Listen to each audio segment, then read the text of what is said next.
The man standing at the podium had no idea what was about to happen. Neither did the woman sitting alone at table 9, her hands folded in her lap, her back straight, her expression perfectly composed.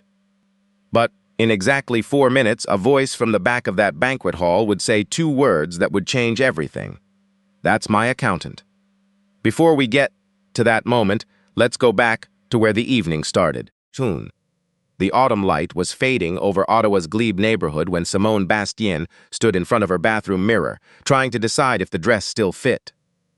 It was the only formal thing she owned, a navy blue number she had bought 3 years ago for a job interview she never went to.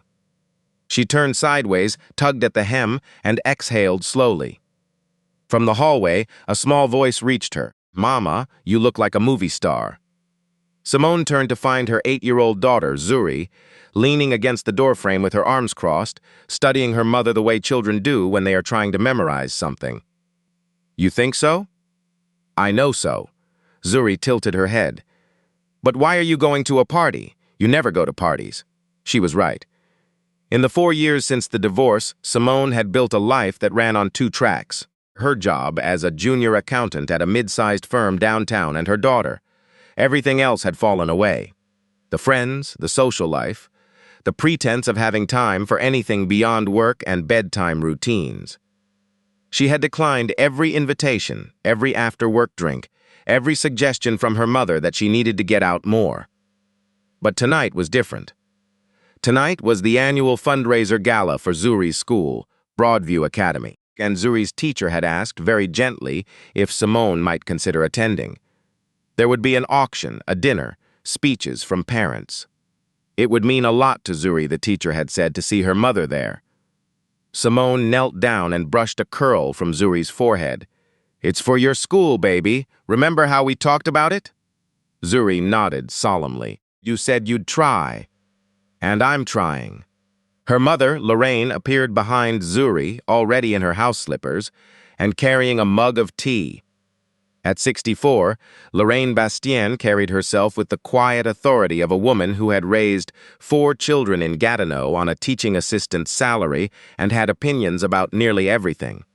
"You don't owe anyone in that room a thing," Lorraine said, looking at her daughter over the rim of her mug. "Remember that." Simone kissed Zuri's forehead, grabbed her coat, and stepped out into the October evening. The air smelled like wet leaves and wood smoke. She sat in her car for a full minute before turning the key, running through the list of reasons she should go back inside. Zuri was safe with Lorraine. There was laundry to fold. She could watch something on TV and be asleep by 10. But she had promised. And Simone Bastien did not break promises. School gymnasium had been transformed for the evening. White tablecloths, candles in glass holders, a small stage at the far end with a podium, and a banner reading "Building Futures Together." The PTA had outdone themselves. Simone stepped through the doors and immediately felt the familiar tightening in her chest, the awareness of being watched, assessed, categorized. Broadview Academy was a good school, but it was also an expensive one. Simone managed the tuition only because she had negotiated a partial bursary, something she had never told anyone and hoped no one would ever find out. Most of the parents here were lawyers, doctors, tech executives. They arrived in couples, the women in cocktail dresses that cost more than Simone's monthly grocery budget, the men in suits that fit like second skins. Simone found table 9 and sat down. The table was mostly empty. A few other parents she vaguely recognized offered polite nods. She ordered a sparkling water and focused on the centerpiece, a small arrangement of white roses, as if it were the most interesting thing in the room. Then she heard his voice. Kyle Mercer had always known how to fill a room. Even in university, back when they were just 2 kids from different worlds who fell in love over shared notes in an economics lecture, Kyle had possessed a kind of gravitational pull. People listened when he spoke. They laughed at his jokes. They wanted to be near him. He stood near the bar now, holding a glass of red wine, his arm around a tall blonde woman in a silver dress. Vanessa, his wife of 2 years. She was the kind of woman who photographed well and knew it, all angles and confidence and a smile that suggested she found everything mildly amusing. Kyle looked good. That was the worst part. He had always been handsome, but money had polished him. Tokon. The tailored charcoal suit, the expensive watch catching the candlelight, the easy way he moved through the crowd, shaking hands, clapping shoulders, laughing with the principal. He looked like a man who had everything figured out. Simone looked down at her sparkling water. She should not have come. But before she could calculate the fastest route to the exit, Kyle's eyes found her across the room. His expression shifted, something flickering behind the practiced charm. Surprise, maybe, or something sharper. Simone. He said her name the way you'd say the name of a restaurant you used to like but stopped going to. Familiar, dismissive, faintly nostalgic. He was walking toward her now, Vanessa trailing behind with her wine glass, and her silver dress and her expression of polite curiosity. "I didn't think you'd come," Kyle said, stopping at her table. "This isn't really your scene, is it?" "Zuri's teacher invited me," Simone said. She kept her voice even, neutral, the way she had trained herself to speak around Kyle, giving nothing away that could be used as ammunition later. Right. Kyle turned to Vanessa. "Babe, this is Simone, Zuri's mom, not my ex-wife. Not Zuri's mother and the woman I was married to for 6 years. Just Zuri's mom." As if Simone were the babysitter. Vanessa offered a limp handshake and a smile that did not reach her eyes. "So nice to finally meet you. Kyle talks about Zuri all the time." Simone doubted that. Kyle saw Zuri every other weekend, when he remembered. Last month he had canceled twice, once for a business trip to Montreal, once because Vanessa had booked a couple's spa weekend in Muskoka. Zuri had waited by the window both times, her overnight bag packed, her favorite book tucked under her arm. Both times, Simone had been the one to explain that Daddy couldn't make it. Both times, she had held Zuri while she cried and said nothing bad about Kyle because that was not the kind of mother she was going to be. "She's a great kid," Simone said simply. Kyle leaned against the table, his posture casual, proprietary. "You know, I was just telling the principal about the new reading program Vanessa and I are sponsoring. $50,000. It's going to fund a whole new library wing." He said this loudly enough for the surrounding tables to hear. Several heads turned, impressed murmurs rippling through the crowd. "That's generous," Simone said. "Well, we believe in giving back." Kyle squeezed Vanessa's waist. "Not everyone can write a check, of course, but every little bit helps, right?" The condescension was so smooth it could have been mistaken for kindness. Simone felt it land, a small blade slipping between her ribs, but she did not flinch. She had absorbed worse from Kyle Mercer. Much worse. The evening might have ended there. Simone might have survived the gala with nothing more than a bruised ego and a story she would never tell her mother. But then the auction started, and Kyle saw an opportunity. The items were displayed on a table near the stage. Weekend getaways, restaurant gift cards, signed hockey jerseys. The auctioneer, a cheerful parent in a bow tie, invited everyone to take their seats and prepare to bid. The first few items went quickly. A weekend at a cottage in Prince Edward County. A private cooking class. A signed senator's jersey. Kyle bid aggressively on several items, winning each one to polite applause. Each time he glanced toward Simone's table with a look she recognized from their marriage, the look of a man performing his success for an audience of one. Then the auctioneer held up the final item. "And our grand prize tonight, donated by our very own parent committee chair, is a family trip to Whistler. 5 nights, ski passes, the whole package. Shall we start the bidding at $2,000? The bidding climbed quickly. 3,000, 4, 5. Kyle raised his paddle at 6,000, then 7, then 8. The room buzzed with excitement. At 9,000, the other bidders dropped out. Kyle stood alone, his paddle raised, grinning. 9,000, going once, going twice. Then Kyle did something that would haunt Simone for days afterward. He turned to face her table, paddle still raised, and said in a voice loud enough to carry, "Maybe next year, Simone, when you've got a little more saved up." Laughter. Not from everyone, but enough. Enough people chuckling, enough eyes sliding toward her with that particular mixture of pity and amusement that Simone had spent her entire adult life trying to avoid. the black single mother who couldn't keep up, the woman who had married above her station and fallen back to where she belonged. Simone's hands trembled in her lap. She pressed them flat against her thighs, willing them still. "Sold!" The auctioneer's gavel came down. "To Mr. Mercer for $9,000. What a generous bid!" Applause filled the room. Kyle bowed theatrically, one hand over his heart. Vanessa kissed his cheek. The principal shook his hand. It was a performance so polished it almost obscured the cruelty underneath. But Kyle was not finished. As the applause faded and people began moving toward the dessert table, he drifted back toward Simone. She was gathering her coat, ready to leave, ready to drive home and check on Zuri and forget this entire evening had happened. "Leaving already?" Kyle said, blocking her path with practiced casualness. A small group of parents lingered nearby, close enough to hear. "It's getting late," Simone said. "You know," Kyle said, swirling his wineglass. "I was just telling Vanessa about how things were when we were together. The tiny apartment in Vannes, remember? You counting pennies for groceries while I was trying to build a business." He shook his head, smiling at the memory as if it were charming. "I honestly don't know how you do it now on your own with Zuri. A junior accountant's salary can't be easy." Several parents shifted uncomfortably. One woman looked at Simone with naked pity. Another whispered something to her husband. "I manage," Simone said. "Sure you do." Kyle's voice dropped, intimate and cutting. "But let's be honest, Simone. I'm the one paying for half this school. The reading program, the new equipment, tonight's gala. You're here on a bursary, aren't you? I mean, there's no shame in it, but let's not pretend we're on the same footing." The words landed like stones in still water. Simone felt the ripples spreading outward, felt the room rearranging its judgment of her. The bursary. He knew. And now everyone else did too. She stood perfectly still. She could defend herself. She could tell everyone that Kyle had missed 8 of his last 12 custody weekends.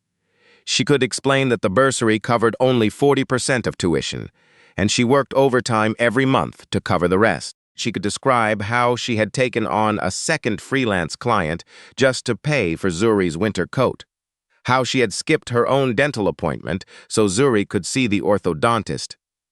But she knew how it would look. Black woman arguing with her wealthy white ex-husband in front of their daughter's school community, emotional, defensive, difficult. She had spent her whole life navigating spaces that were never designed for her, learning which battles to fight and which to absorb. This one, she decided, was not worth the cost. So she stayed silent, and Kyle, reading her silence as surrender, pressed further. "I'm not trying to be cruel," he said, his voice carrying the particular tone of a man who is about to be very cruel. "I just think it's important for Zuri to have stability, a real home. Not a 2-bedroom rental with a mother who's never around because she's always working." "Kyle," Vanessa put a hand on his arm, her expression uneasy. "Maybe we should. I'm just saying what everyone's thinking," Kyle interrupted, shrugging off her hand. "Simone's a nice person, but nice doesn't pay for hockey camp. Nice doesn't get your kid into a good university. At some point, you have to ask yourself what's really best for the child." The implication was unmistakable. He was laying the groundwork, Simone realized.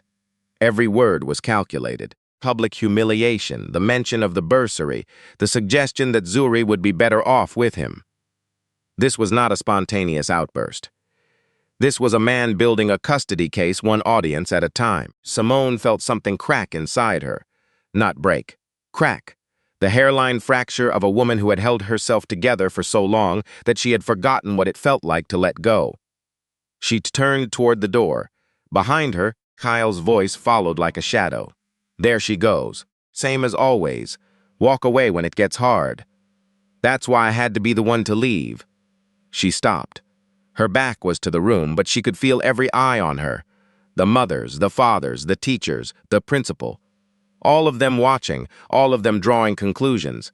She thought about Zuri, asleep at home, trusting that her mother would always come back. She thought about her own mother's words. "You don't owe anyone in that room a thing." For a long, terrible moment, Simone stood motionless. caught between the door and the man who had spent 6 years diminishing her and 4 more years proving he had never stopped. Then a voice came from the entrance behind her, calm, unhurried, carrying the quiet weight of someone who was accustomed to being listened to. "I apologize for the interruption. I'm looking for Simone Bastien." Simone turned slowly. A man stood just inside the gymnasium doors, scanning the room with an expression of mild inquiry. He was tall, mid-50s, dark-skinned, wearing a cashmere overcoat over a suit that was expensive without trying to announce it. He carried himself the way certain people do when they have spent decades in rooms where the stakes are high and the margins for error are razor. Thin, not arrogant, just certain. His eyes found Simone, and he smiled. "There you are," he said, walking toward her. "I'm sorry to show up unannounced. I was in the neighborhood for a dinner that ended early, and when I saw the school sign, I remembered you'd mentioned the gala." He reached Simone and placed a hand briefly on her arm, a gesture that was somehow both professional and deeply warm. Then he turned to face Kyle, who was still holding his wine glass, his expression frozen mid-performance. "I don't believe we've met," the man said, extending his hand. "Tobias Grant." Kyle shook it automatically. The name clearly meant nothing to him. But across the room, Simone saw the school's treasurer lean toward the principal and whisper something. The principal's eyebrows rose. A parent at a nearby table said it first. "Tobias Grant, as in Grant Faulkner, the accounting firm?" Tobias inclined his head modestly. "Guilty." The murmur spread fast. Grant Faulkner was one of the top 5 accounting firms in the National Capital Region. Its managing partner would not normally be found at a grade school fundraiser on a Tuesday evening. Kyle's posture shifted. The performative ease was gone, replaced by the alertness of a man recalculating. "Mr. Grant, what a surprise. I'm Kyle Mercer, Mercer Developments. I think we may have crossed paths at the Chamber of Commerce event last spring." "It's possible," Tobias said. His tone was polite, neither warm nor cold, the tone of a man who met 100 Kyle Mercers a year and did not feel obligated to remember any of them. Kyle pressed on. "So you know Simone? She works at your firm?" "Simone has worked with us for 3 years, Tobias said. "Right. She mentioned she was in accounting." Kyle's smile was back, reconfigured for a new audience. "Junior level, though, isn't it? I wouldn't expect the managing partner to know everyone in the back office." The insult was casual, almost reflexive. Simone felt her stomach tighten. But Tobias did not flinch. He turned to Kyle with an expression of genuine curiosity, as if Kyle had said something fascinating rather than something cruel. "You know, that's an interesting assumption," Tobias said. "Let me tell you what I know about Simone Bastien." He took a step forward, not aggressive, but deliberate. The room had gone quiet. Parents who had been heading for the dessert table stopped mid-stride. The auctioneer set down his gavel. "Simone has never missed a deadline in 3 years, not once. She has handled some of the most complex client files in our firm, files that partners twice her age have struggled with, and she has done it without complaint, without error, and without asking for recognition." Kyle opened his mouth. Tobias continued as if he had not noticed. "Last spring, I recommended Simone for a senior position. It would have meant a 30% raise, a private office, and a path to partnership within 5 years. She turned it down." A murmur rippled through the crowd. Kyle's eyes narrowed. "She turned it down," Tobias repeated, "because the role required late evenings and occasional weekends. And Simone told me very simply that she could not be away from her daughter during those hours. She said Zuri needed consistency, routine, the certainty that her mother would be there every single evening." Tobias paused, letting the silence hold.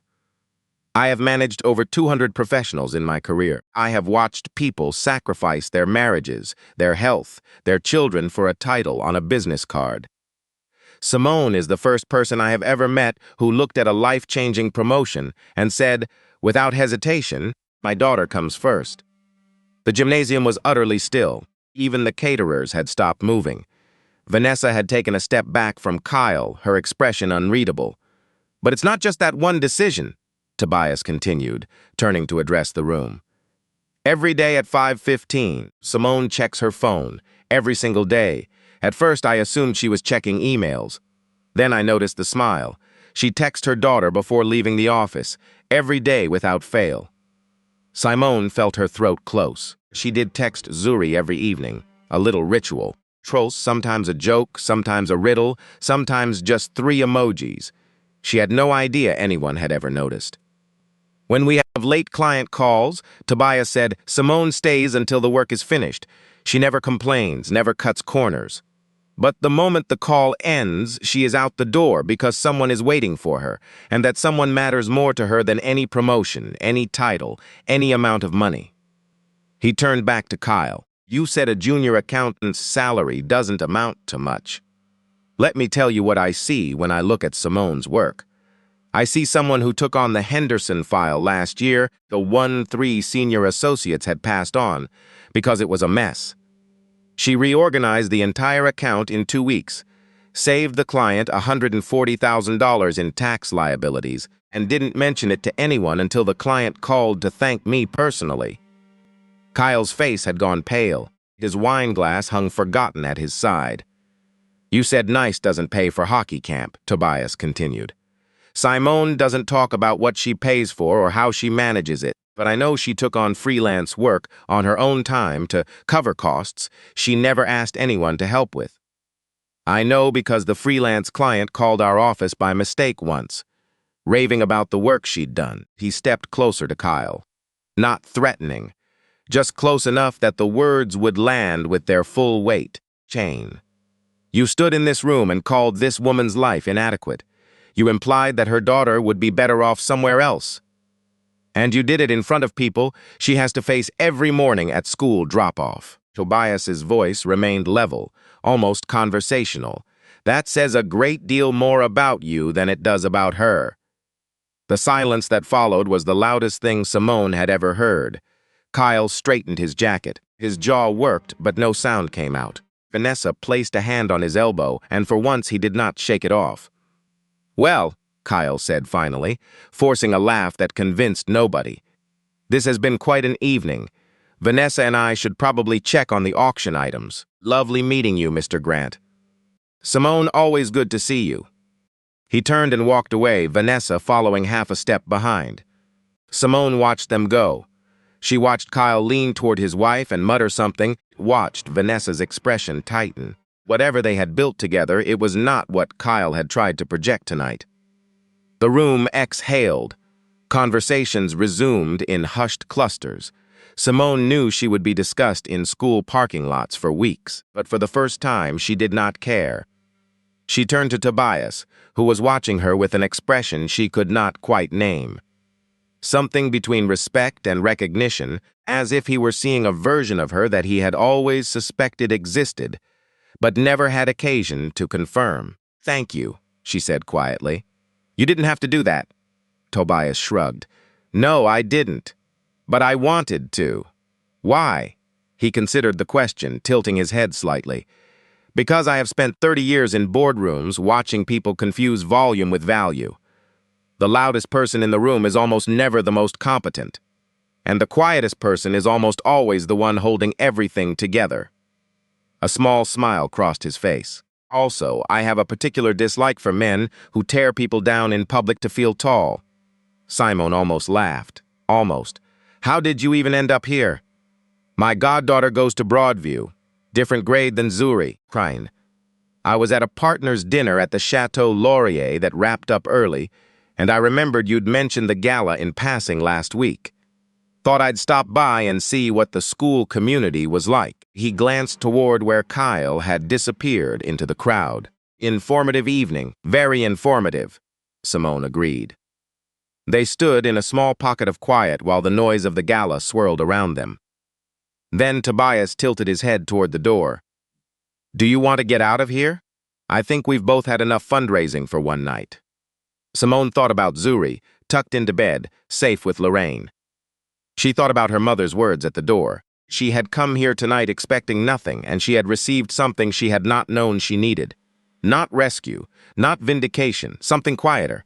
The simple fact of being seen. Yeah, she said. Let's go, Yoon. They walked out together. The October air was sharp and clean, carrying the smell of the canal and the last of the autumn leaves. Simone took a deep breath and felt something loosen in her chest, a tightness she had been carrying so long she had forgotten it was there. "I meant everything I said in there," Tobias said as they walked toward the parking lot. "About the Henderson file, about the promotion. I wasn't performing for that crowd." "I know," Simone said. "That's what made it matter. Can I ask you something?" "Of course. When I recommended you for senior accountant and you turned it down, did you ever regret it?" Simone thought about it. She thought about the morning she drove Zuri to school, the two of them singing along to whatever was on the radio. She thought about homework at the kitchen table, the way Zuri chewed her pencil when she was concentrating. She thought about bedtime stories, always two, never one, because Zuri negotiated like a union rep. "Not for a second," she said. Tobias nodded slowly. "That's what I thought, and that, for the record, is why I respect you." They reached Simone's car, a 10-year-old Civic with a child's seat in the back and a small scratch on the bumper from a grocery cart at Loblaw's. She unlocked it and turned to face Tobias. "Can I ask you something now? Go ahead. Why did you say 'there you are' when you walked in? Like you were looking for me specifically?" Tobias's expression grew thoughtful. "Because I was. I walked in and saw you standing with your back to the room, and I knew exactly what had happened. I've been in enough rooms to recognize that particular silence. The silence of someone who has been reduced and doesn't know how to fight back without becoming what everyone already expects." "You've felt that before?" He met her eyes. "I'm a black man who started an accounting firm in Ottawa in 1994. I have felt that in more rooms than I can count." Something passed between them. Not romance, not exactly, but recognition. The kind that comes from shared survival, from knowing what it costs to be excellent in spaces that were not built for you. "I spent my whole career being careful," Simone said quietly. "Being polite, being grateful, never too loud, never too angry, never too much. And Kyle knows that. He knows I won't fight back in public, and he uses it. And that," Tobias said, "is exactly why I walked in. Because sometimes you need someone else to say what's true. Not because you can't say it yourself, but because the room won't hear it when you do." The words settled between them. Simone had spent 4 years carrying the weight of Kyle's narrative, the story he told about their marriage, about her failures, about her inadequacy. She had let his version of events take root in her own mind, a quiet poison she barely noticed anymore. And tonight, a man she respected had stood in front of 100 strangers and told a different story. A true one. "Thank you," she said again, and this time the word carried everything she could not say. Tobias reached out and briefly touched her shoulder. "Go home to your daughter, Simone. She's waiting."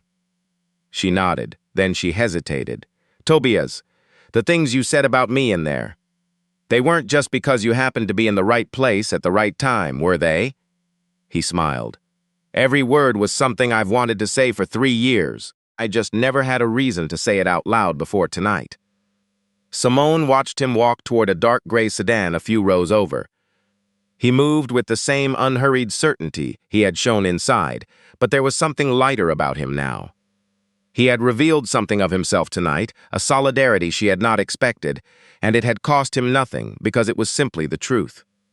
As he reached his car, Tobias turned back. "Simone? Yes? For what it's worth, I think Zuri already knows exactly how lucky she is." He got in his car and drove away, his taillights disappearing down the quiet street toward the canal. Simone stood alone in the parking lot, the sounds of the Gala muffled behind her. Above the school, the sky had cleared, and a few early stars were visible through the city's glow. She got in her car and drove home. The house was quiet when she stepped inside. The lamp in the living room cast a warm circle of light, and Lorraine was asleep in the armchair, her reading glasses crooked on her nose, an open novel face down on her chest. Simone draped a blanket over her mother's shoulders and stood for a moment, listening to the house breathe. Something felt different. Not the house, not the neighborhood, not the world outside. Something inside. For 4 years, she had carried Kyle's departure like a verdict. guilty of not being enough, not successful enough, not polished enough, not worth staying for. She had told herself it did not matter what he thought, what anyone thought. But tonight, standing in that gymnasium while he dismantled her in front of people she had to see every day, she had felt the full weight of how much his words still lived inside her. Tobias had not erased those words, but he had placed other words beside them, truer ones, and the contrast had made something visible that Simone had been unable to see on her own. Kyle's cruelty was not about her inadequacy. It was about his need to believe that leaving had been the right choice. The louder he proclaimed her failure, the more obvious it became that he was trying to convince himself. She did not need to hate him for that. She could let it go. Simone walked down the hallway to Zuri's room and pushed open the door. Her daughter was curled beneath the quilt Lorraine had made, the one with the little stars stitched along the border. A stuffed narwhal, Zuri's favorite, was tucked firmly under one arm. The nightlight cast blue shadows across the walls. Simone sat on the edge of the bed. Zuri stirred immediately, the way she always did, a light sleeper who seemed to sense her mother's presence even in dreams. "Mama?" "Hey, sweetheart. I'm sorry I'm home so late." Zuri rubbed her eyes and sat up, her braids a mess against the pillow. "Did you have fun at the school party?" Simone considered the question. Fun was not the word. But something had happened, something that mattered, something she would spend a long time understanding. "It was interesting," she said. "I saw someone I work with, a good person. That's nice." Zuri yawned. "Grandma said you needed to see more good people." Simone laughed softly. "Grandma says a lot of things." "She's usually right, though." She could not argue with that. She leaned down and pressed her lips to Zuri's forehead, inhaling the coconut and shea scent of her daughter's hair, the smell that meant home more than any house ever could. "Go back to sleep, baby. I'll be here when you wake up." "Promise?" The word landed harder than it should have. How many promises had she made to this girl? How many had she kept? Queen. She thought about what Tobias had said, about the texts at 5:15, the deadlines that never slipped, the promotion she turned down without hesitation. She thought about the mornings and the evenings and the bedtime stories, always two, never one, the 1,000 invisible choices she made every day that no one saw and no one counted. Maybe she was not perfect, maybe she made mistakes, but she showed up. Every single day, she showed up. I promise. Zuri's eyes were already closing. "I love you, Mama." "I love you too, sweet girl, more than everything." She stayed at Zuri's bedside for a few more minutes, watching the slow rise and fall of her daughter's breathing. Then she stood, adjusted the quilt, and walked back to the kitchen. Her phone buzzed on the counter, an unknown number. "Made it home all right?" "This is Tobias, by the way. Got your number from the office directory. Apologies if that's overstepping." Sim smiled in spite of everything. She typed back, "Home safe. Zuri's asleep. Thank you again for tonight." The response came quickly. "Stop thanking me. I meant every word. Get some rest, Simone. You've more than earned it." She stared at the message for a long time. There was something in his words that went beyond professional courtesy, beyond the solidarity of shared experience. He had seen her tonight in a way that very few people ever had, not as a statistic, not as a cautionary tale, not as the woman who could not keep her marriage together, just as a person doing her best in an impossible situation. Simone walked to the living room window and looked out at the street. The maples along the sidewalk had dropped most of their leaves, and the pavement was streaked with orange and red. A couple walked past with a dog, their voices low, their laughter carrying in the still air, stoned. Somewhere across the city, Kyle was probably still performing, still building the version of himself that required her diminishment to stand upright. She did not feel angry anymore. That surprised her. For 4 years, she had carried a quiet fury toward Kyle, a resentment she had never fully allowed herself to name. But tonight, watching him attack her with such public precision, she had finally seen what she had been too close to notice before. He was not happy. The money, the new wife, the charitable donations with his name on the plaque. None of it was enough for him.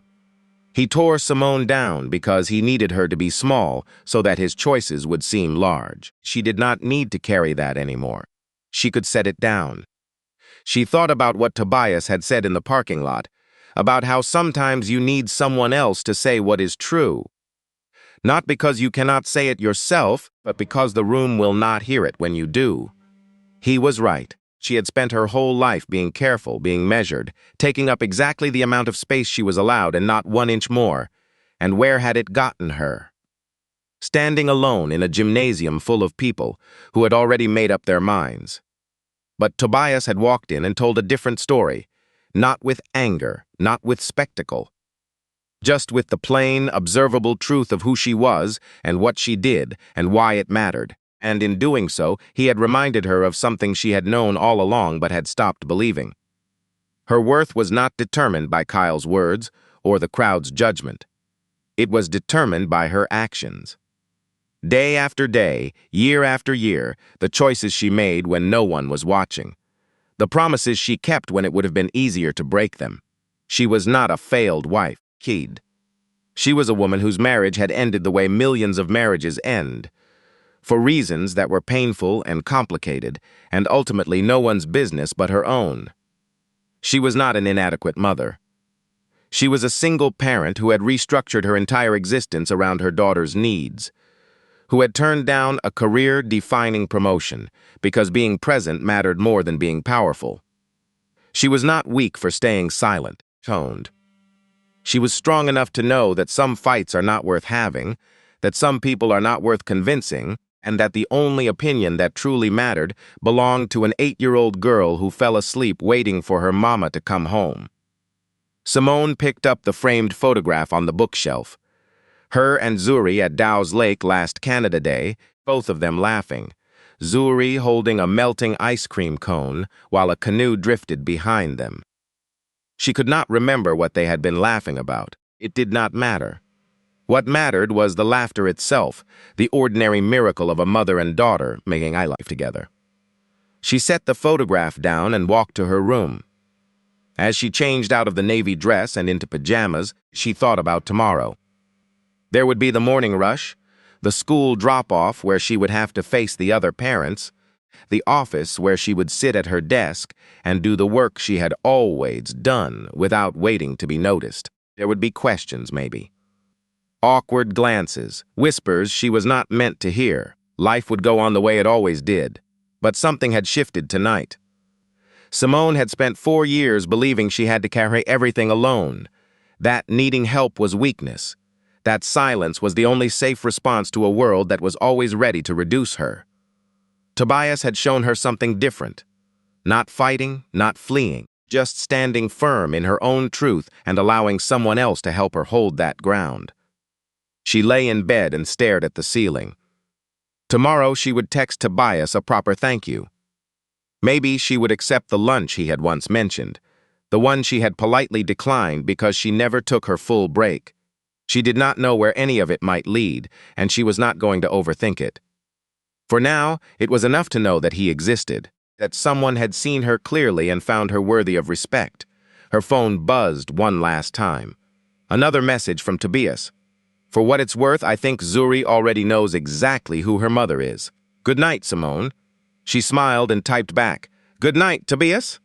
Then she closed her eyes, and for the first time in longer than she could remember, Simone Bastien fell asleep without rehearsing tomorrow's battles, without cataloging her failures, without the quiet hum of not enough running beneath every thought. Down the hall, Zuri slept peacefully, the narwhal tucked under her arm, dreaming whatever dreams 8-year-olds dream. And in the quiet house on the quiet street, surrounded by the evidence of a life built on love and stubbornness and 1,000 small acts of devotion that no one had ever thought to count, Simone finally allowed herself to believe what she had always known but never quite accepted. She was enough. She had always been enough. And now, at last, she could stop trying to prove it to anyone but herself. If this story stayed with you, you are not alone. Tool. Stories like Simone's remind us that our worth is not measured by the loudest voice in the room, but by the quiet choices we make when no one is watching. If you enjoyed this, subscribe to the channel so you do not miss the next one. And leave a comment telling me what you think Simone should do next. Should she take Tobias up on that lunch? I would love to hear your thoughts. Until next time, take care of yourselves and the people who matter most.